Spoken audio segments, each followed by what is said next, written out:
Habarini ndugu zangu, kwa majina naitwa Dr. Komba, ni mtaalamu wa afya. Ni professional, mimi ni daktari. Niko mbele zenu siku hii ya leo kwa ajili ya mwendelezo wa mada yetu ambayo tulikwisha kuianza. Ilikuwa ni mada gani? Ilikuwa ni changamoto ya kutoka uchafu ukeni kwa mwanamke ambako sio kwa kawaida. Kitaalamu tunaita abnormal vaginal discharge.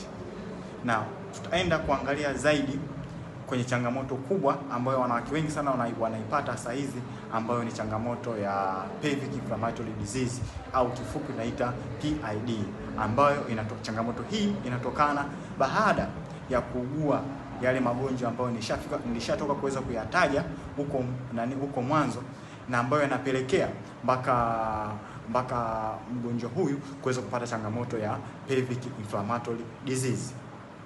Sawa? Sasa mgonjwa wetu wa PID tunamtibu katika mfumo. Tuna principle kuu tatu ambazo huwa tunatumia kwa ajili ya kumtibu mgonjwa mwenye pelvic inflammatory disease ambayo ni PID. Principle number 1 ni ya control of bacterial infection. Principle number 2 ni ya prevention of infertility. Principle number 3 ni ya prevention of reinfection, sawa, or recurrent of pelvic inflammatory disease or PID. Sawa? Sasa tukianza na principle number 1 ambayo ni principle ya control of bacterial infection. Je, reference mbalimbali zimesemaje? Yaani zimeongeleaje namna gani ambavyo tunaweza kumtibu mgonjwa mwenye pelvic inflammatory disease kwenye namna ya kuweza kuzuia wale bakteria na kuwaangamiza kabisa. Sawa?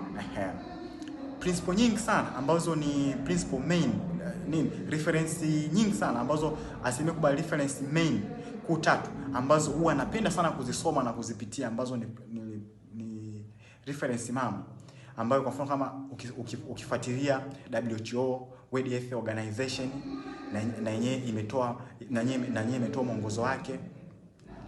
Ukifuatilia standard treatment guideline, kuna mwongozo ambao wameutoa. Ukifuatilia Center Disease Control CDC, kuna mwongozo wake ambao wameutoa. Lakini ukifuatilia reference ya Duto of Gynecology, sawa, na yenyewe kuna mwongozo wake ambao wamefanyaje, ambayo wametoa. Lakini reference hizo zote 4 wanashabiana, yani matibabu yake yanaendana namna ya kumtibu mgonjwa mwenye changamoto ya mgonjwa mwenye changamoto ya pelvic inflammatory disease. Sawa? Na reference zote hizo 4 wamesemaje? Mgonjwa mwenye changamoto ya pelvic inflammatory disease anaweza katibiwa kwa regiment kuu 3. Sawa? Kuna first regiment, kuna second regiment na third regiment. Sawa? First regiment kuna dawa zake huyu mgonjwa anaweza akatumia.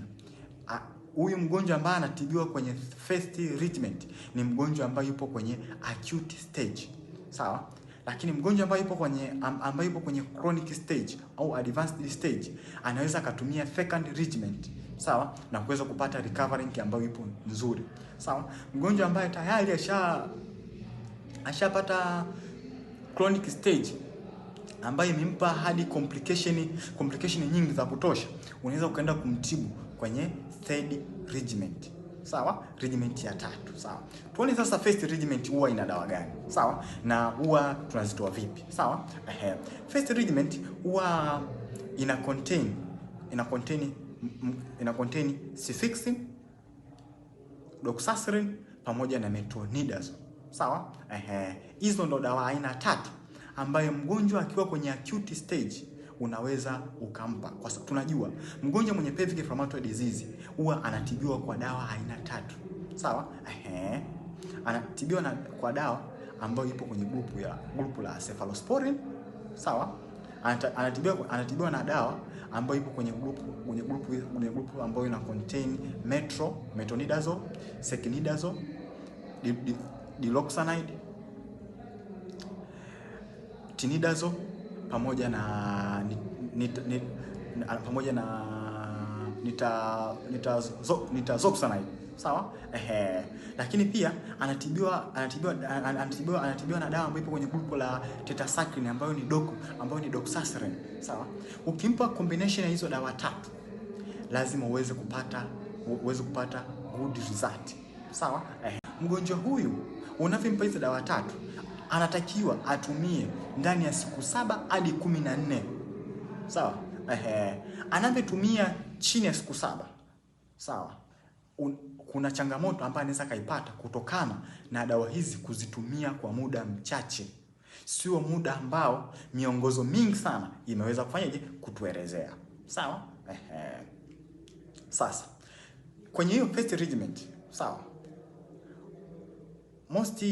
wagonjwa wengi sana wanaweza kuja wakawa kwenye acute stage ambayo tayari alishatumia cefixime,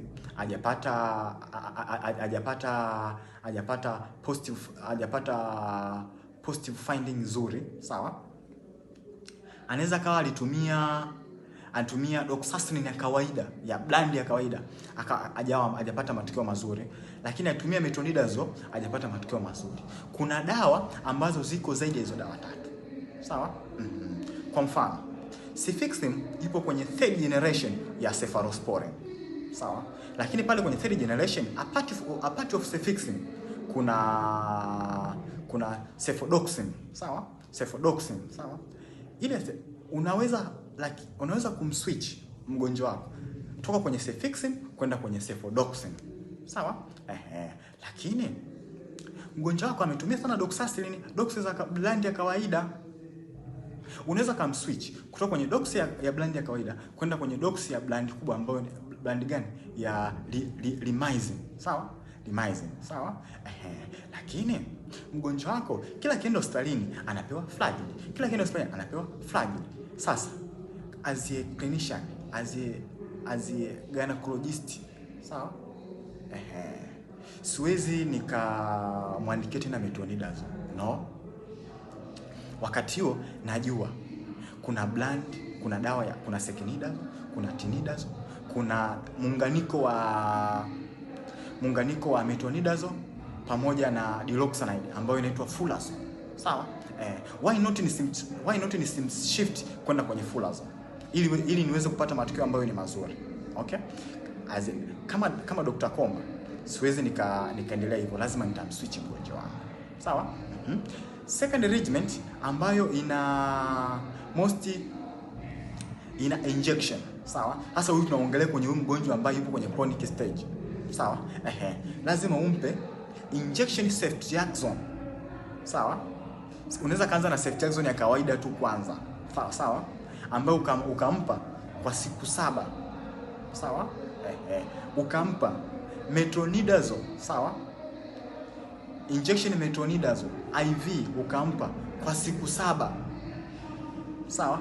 Na hiyo atakuwa anaweza anapewa kila baada ya masaa 8 au 12 kwa siku 7, alafu ukampa na doxycycline ya brand ya Limizin, sawa.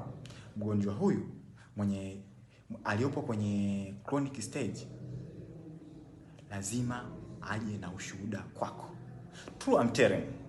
Ukienda kwa regiment hiyo ya second regiment kwa mfumo huu wa matibabu huu ambao nimeweza kutaja hapa, lazima upate matokeo ambayo ni mazuri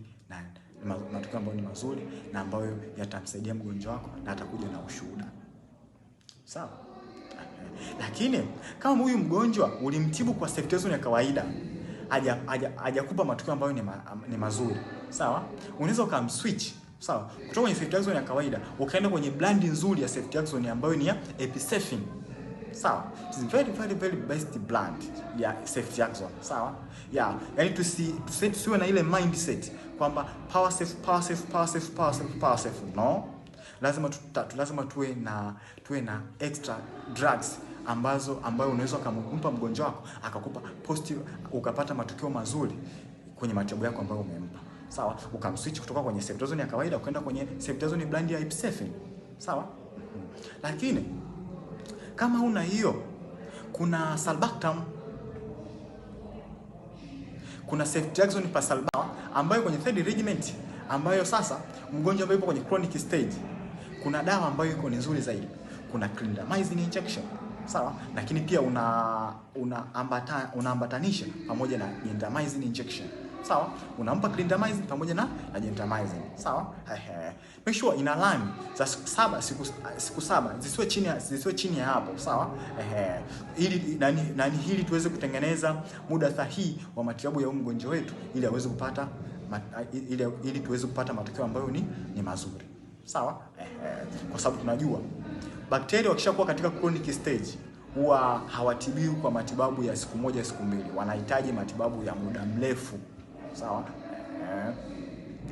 Sasa lakini huyu mgonjwa ameshapata matibabu haya yote, Dr. Komba, unamsaidiaje? Hapo sasa tunakuja kuona nguvu ya herbal medicine, dawa za asili, sawa.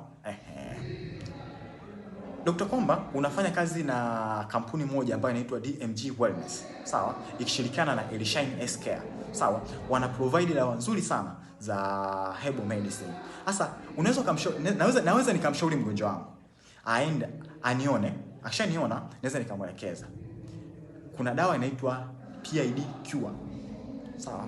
Anaweza kaipata dawa hii akaitumia na akapata matokeo mazuri sana, tofauti na mwanzo ambavyo alikuwa anahangaika kupata matibabu, kuhangaika huku na huku kutafuta matibabu, sawa.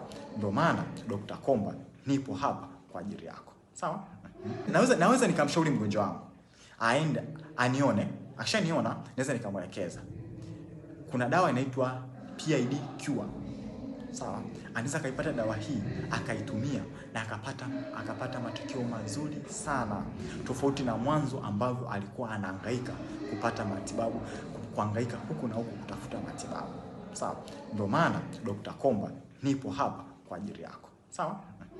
Lakini Dr. Komba, mgonjwa huyo wa PID uliyemtibu alikuwa na dalili pia za vulva vagina candidiasis, sawa.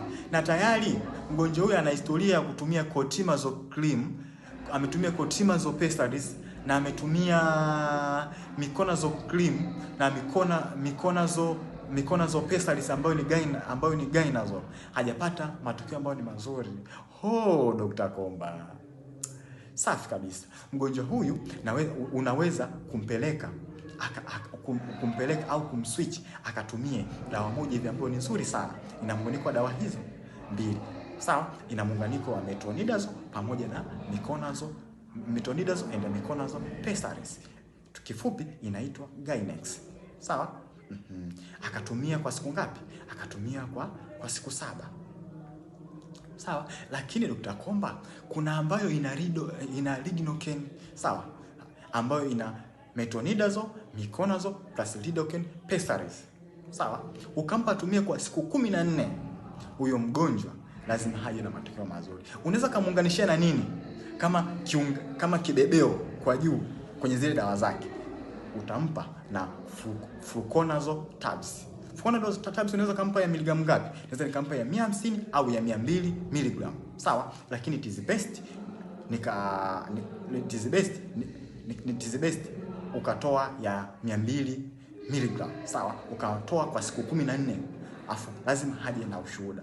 Lakini alishatumia hizo fluconazole vidonge, unamshauri vipi?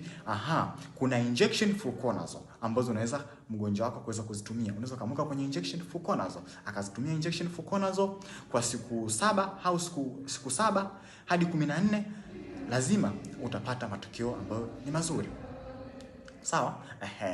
Kwa hiyo sasa, lakini kuna herbal medicine Dr. Komba, sawa.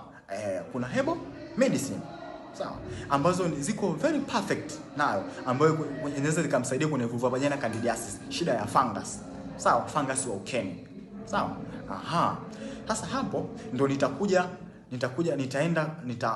na DMG Wellness. Wana hizo dawa ambazo naweza nikazipata nikawapa wagonjwa wangu wakaja na matokeo mazuri sana, sawa. Nini hapa ambacho nataka niwashauri? Tuamini kuhusu herbal medicine. Ni dawa nzuri na ni dawa perfect sana, ambazo sasa zinatoa matokeo mazuri sana kwa wagonjwa wengi sana wenye magonjwa mbalimbali, tofauti na haya ambayo